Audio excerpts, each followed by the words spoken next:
ang ating question for today. Dapat nga bang ang lalaki ang magbayad ng bill sa first date? Sa tingin mo? Sa tingin ko, haven't tried eh. Haven't been there.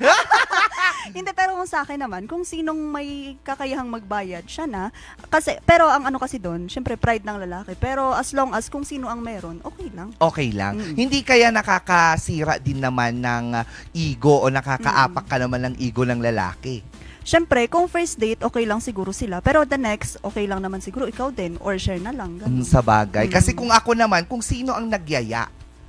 Oo. Diba? Kung sino ang nagyaya ng unang date, tara date tayo, ikaw. Oo, ikaw ang magbayad. Akalain mo, diba, niyaya ka, tas sige, ikaw muna. Oo, di ba? Parang, uy, tara, date tayo, tapos pagbayaran na, uy, ikaw muna ha. Di ba? Dapat alam mo din, kung may narinig nga ako na ang sinabi, kapag ready ka na or nakapag-commit ka na makipag-date, dapat handa ka din financially. So whether you're a woman or a man, kapag you're out there, di ba? Handa ka ding magbayad. Bakit hindi share? Oo, bakit ba kasi obligado ang mga lalaki? Na kailangan sila. Paano pag first and last nyo na pala? Sabi mo, sige sa second na lang ako. Hindi na naulit. Oo, sa kultura din kasi talaga ng mga Pilipino, isa na yon. Siyempre yung pagiging, ano tawag mo kasi sa mga lalaki, gentleman. Oo, na dapat sila yung una na Kasi feeling nila, magbayad. kapag kababayang nagbabayad, hindi nakaka-gentleman. Oo. Pero, hindi naman ganun. Hindi din naman kasi pag niyaya ka naman ng babae at siyang magbabayad, magiging gentleman ka naman. Pinagbuksan mo siya ng pintuan, di ba? Pinag-urong mo siya ng upuan bago siya umupo. Sa sobrang ka-gentleman mo, gusto mo, hugasan mo na din yung kamay niya bago kumain, di ba? Tapos ikaw na rin nag-serve ng pagkain ninyong dalawa, nababayaran niya. Nguyaan mo na din. Munguyain niya na rin yung pagkain para sa'yo. Pati yung tubig, ilagay mo sa bunganga para mainit-init. Ang dirty. Hindi, pero kidding aside, siyempre, sa kultura nga naman, actually, hindi lang naman dito sa Pilipinas, Miss Vanessa, mga ka-MB, sa iba pang mga lugar na lalaki talaga yung nire-require. At yun kasi, yung social norm. Na. Oo, parang yun yung alam ng society. Yun yung perspective ng karamihan sa atin generally na kapag may date, dapat lalaki ang unang magbayad. Pero syempre ngayon, sa panahon natin ngayon na meron ng mga feminist, mga ganyan, bakit, sige, wag na lang babayad lalaki, yung bakla na lang. Kaya kung may mag-aaya, just for example, ayan, date tayo, sige, tawagin ko lang yung baklang friend ko. Siya na magbayad. Total, wala namang ako. Kami na lang po. Oo, kasi kami naman yung inaasahan yung may pera eh. Yun lang. Agay.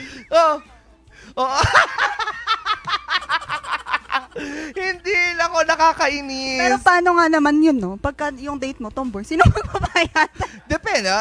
Feeling ko ganun din naman. Kasi nga, when it comes to yung mga ganitong klase naman na pag-gender naman tayo, syempre meron tayong mga inaasahan din na roles. Oo.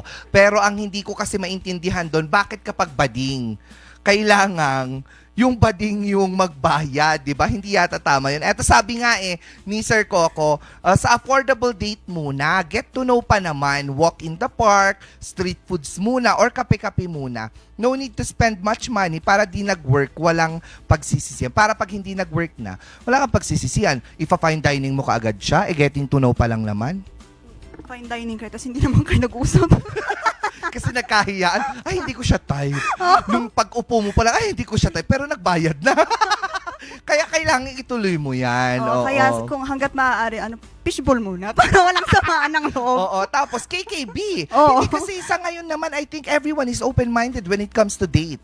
Kapag sinabi na tara date tayo, pero KKB tayo ha. And you can still consider that as date. Kasi para sa atin, ang date kasi kailangan merong magbabayad or meron yung aako ng bill. Oo, pero sa totoo, sa panahon natin ngayon, hindi na uso yun.